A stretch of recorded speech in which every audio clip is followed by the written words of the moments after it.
Olá, meu nome é Gabriel Zandomenigue e eu sou gestor financeiro certificado pela Ambima. Compreender melhor as causas dos comportamentos também pode, por vezes, ajudar você a desenvolver ferramentas mais simples para preparar decisões para sua vida. Uma boa ferramenta, ligada ao meu primeiro vídeo de atalhos mentais, tem a ver com a opção padrão que nós definimos para nossa vida. Sabe quando entramos num site para comprar uma roupa, por exemplo, e o tamanho M vem pré-definido como padrão? Então é disso que eu estou falando. Ele, nesse caso, é a opção padrão de escolha definido por alguém para você. Por vezes, a manipulação desse padrão pré-definido por outra pessoa pode ter uma influência absurda na sua vida, e eu vou provar isso aqui hoje para você.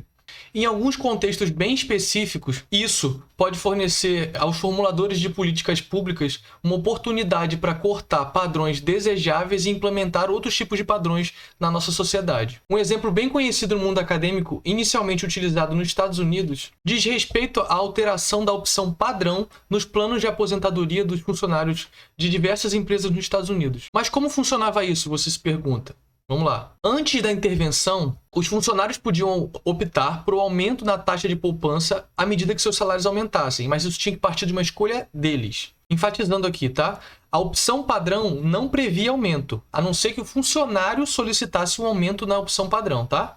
Baseando-se em seu conhecimento de manutenção do status quo ou manutenção do padrão mental, Bernanke e Thaler, dois economistas, sugeriram o seguinte: a opção de poupança seria automaticamente aumentada à medida que os salários desses funcionários aumentassem, fazendo com que os funcionários tivessem que, ao invés de optar por aumentar a poupança, ter que optar por sair caso aquilo incomodasse. Essa é a mudança de parâmetro. Esse experimento foi testado e foi feito durante um período elevado de anos, se você comparar com outros experimentos, e o resultado foi algo esperado para quem está no meio, mas não esperado para a maioria das pessoas. Como que aconteceu? Os resultados mostraram um aumento no índice de poupança das pessoas envolvidas na pesquisa, ou seja, famílias foram apresentadas ao poder do ato de poupar sem que elas tivessem que ter a escolha, ou seja, pulando esse gap mental de escolher poupar. Agora, pelo amor de Deus aqui, poupança não é o produto financeiro poupança que a gente tem aqui no nosso sistema financeiro nacional. Poupança nessa pesquisa é o ato de poupar dinheiro, tá bom? Abre aspas. As qualidades mais úteis a nós mesmos são, em primeiro lugar, a razão e o entendimento superior, por meio dos quais somos capazes de discernir as consequências remotas de todas as ações e de antever a vantagem ou o prejuízo mais provável que resultam delas. E, em segundo lugar, o autocontrole com o qual somos capazes de abster de prazeres ou suportar as dores do momento para obter prazeres maiores ou para evitar dor maior no futuro. Na junção dessas duas qualidades está a virtude da prudência, de todas as virtudes, a mais útil do indivíduo. Fecha aspas. Essa fala que eu acabei de citar aqui para você é de Adam Smith, de 1759. Se você tiver interesse em continuar, ele está na página 271 da Teoria dos Sentimentos Morais.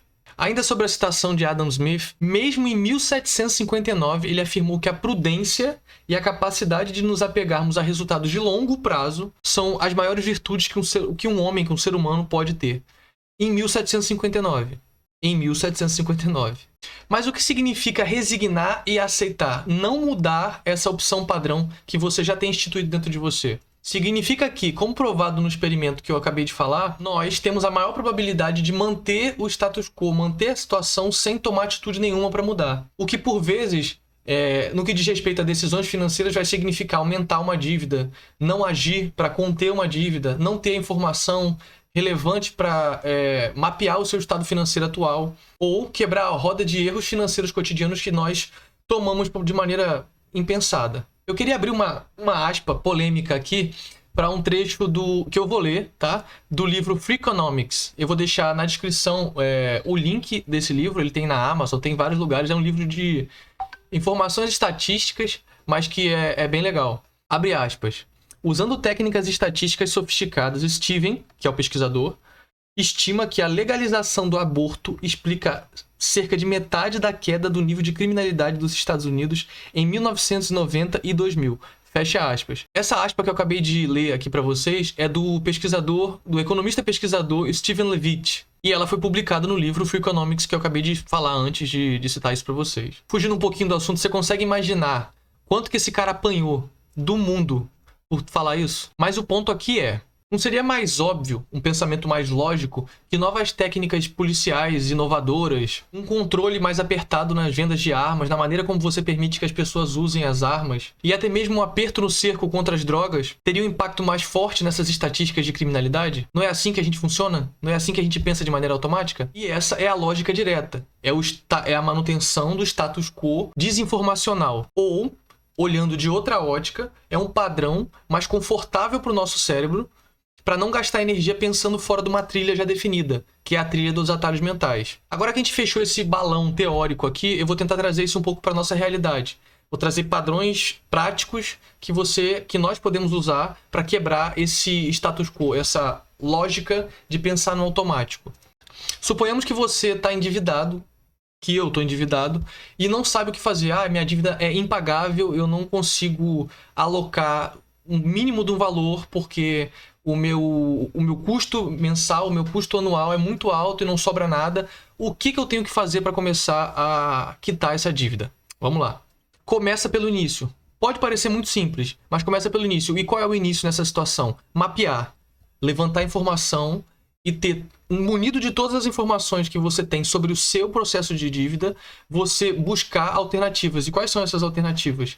Aí pode ser um profissional da área que vai trocar uma taxa de juros que está fazendo a sua dívida aumentar de maneira surreal, pensar numa lógica de renda extra, algo que você consiga fazer para poder criar um respiro no seu orçamento mensal para que você consiga pagar essas parcelas que você acordou ou ainda vai acordar. Avaliar futuramente se você é capaz, com o seu orçamento, de pegar alguma dívida ou se você tem que renegociar essa dívida. O Serasa está aí para fazer inúmeras propostas sobre como a gente deve quitar nossa dívida, feirão de dívidas, redução de taxas de juros. Só que para você chegar nesse ponto, você tem que ter o passo inicial, que é a quebra do status quo ou padrão desinformacional, que é levantar as informações e agir em função da solução. Entende a diferença? Para alimentar essa informação que eu trouxe do endividamento pessoal aqui, das famílias, eu vou trazer mais uns dados e por isso eu vou estar olhando aqui para o lado, tá bom? O motivo aqui é munir vocês de informação sobre como vocês não são especiais no que diz respeito a endividamento. Abre aspas. O endividamento das famílias bateu recorde em 2022, com parcela de 77,9% de famílias se declarando endividadas na pesquisa de endividamento e inadimplência do consumidor. Isso foi no final de 2022, tá bom? Novamente, abre aspas, endividamento das famílias sobe em fevereiro para 78,3% do total, de CNC, que é o órgão que é responsável pela pesquisa. Essa que eu acabei de citar é de fevereiro de 2023. Vamos lá para mais uma. Abre aspas. Segundo a CNC, a mesma empresa que fez a pesquisa do anterior que eu acabei de citar, 11,6% das famílias relataram não ter condições de pagar dívidas e 44% das dívidas estão atrasadas por mais de 90 dias. Fecha aspas. O que eu tô querendo dizer aqui é: remova a dor que você está nutrindo, que nós nutrimos como ser humano, do sentimento mais forte quando se fala de educação financeira, quando se fala de controle financeiro. A gente não pode olhar para o dinheiro ao pagar uma conta e sentir dor com isso. Fazer essa associação neural é o que faz com que a gente tenha péssimas decisões. Um dos fatores, né? Que a gente tenha péssimas decisões financeiras. E é algo que eu tô querendo quebrar aqui com esse canal. Com todas essas informações levantadas que você vai fazer aí na sua casa, você tem um mínimo de informações para negociar ou renegociar com uma instituição financeira uma situação de endividamento que você tem. Como eu disse antes, controlar a sua renda mensal e planejar futuramente, quem sabe, uma receita extra ou um novo empreendimento que você, com essas informações, sabe que precisa e vai ter mais motivação para fazer. Eu vou deixar aqui anexado na descrição do vídeo um material da revista Infomoney, revista digital, entre aspas, né? Traz todo um know-how de como você implementar na sua vida um orçamento básico mensal, um planejamento básico mensal. Lá vai ter a planilha, vai ter um vídeo ensinado por um profissional planejador da área. E lembrando que esse material, esse é o terceiro ponto aqui, é para você planejar e projetar o custo. Então, com a prática, você vai perceber que você consegue render melhor no que diz respeito ao seu planejamento financeiro se você não só se ater aos dados que você tem em mãos, mas projetar no futuro o que você pode e o que você não pode fazer. Então você vai, com essas informações, você vai ter um desempenho muito melhor na sua parte financeira. Lembrando que informação é tudo nesse momento. Então seja muito honesto com você, torne aquilo ali um momento do seu dia para você encontrar e entregar informações que condizem com a realidade. Não fuja desse confronto. Esse confronto você não pode perder, tá bom? E caso você esteja assistindo esse vídeo pelo telefone celular, e não tenha acesso ao Excel, ou não saiba mexer no Excel, que é como a planilha funciona e como o pessoal do Infomoney ensina, você pode usar um caderno. Você pode pegar um caderno, alocar tabelas e colunas com responsabilidade do custo para tal lugar, tipo custo com gasolina, e projetar um mês nesse caderno como se fazia antigamente. É muito mais trabalhoso? É muito mais trabalhoso, mas também dá resultado. O que não pode é não ficar planejado. Bom, o vídeo de hoje fica por aqui. Eu vou começar a tentar trazer conteúdos mais práticos vinculados com essa abordagem que eu tenho de pegar pesquisas científicas e embasar o meu conteúdo neles. Mas é basicamente o norte que eu vou tentar dar para o canal a partir de agora. Lembrando que o tema vai ser sempre educação financeira, que eu acho que é algo que o mundo está precisando. Muito obrigado e até a próxima.